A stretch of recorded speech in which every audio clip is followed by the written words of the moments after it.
Hallo Alma, today we're going to do an Afrikaans foundation phase lesson about animals. You are going to read with me. Repeat the sentence after me. Ek kan lees name van diere. The first one is Ek is 'n haas. Ek is 'n haas. Well done, good. Ek is 'n hond. Ek is 'n hond. Ek is 'n beer.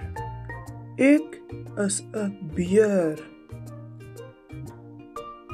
Ek is 'n jakkals.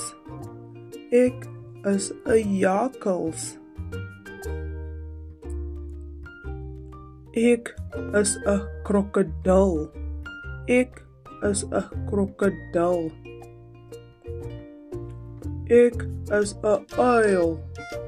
Ek is 'n uil. Ek is 'n olifant. Ek is 'n olifant. Ek is 'n koala. Ek is 'n koala. Ek is 'n pikkewyn. Ek is 'n pikkewyn. Ek is 'n skoenlapper. Ek is 'n skoenlapper. Ek is 'n padda. Ek is 'n padda. Ek is 'n kat.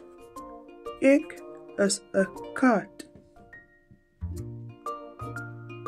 Ek is 'n koei. Ek is 'n koei. Ek is 'n hoender. Ek is 'n hoender. Ek is 'n bok.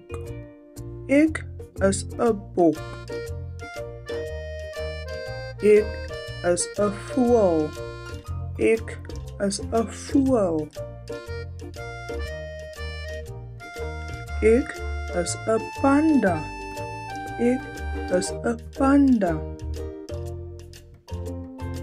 Thank you so much. Follow for more videos.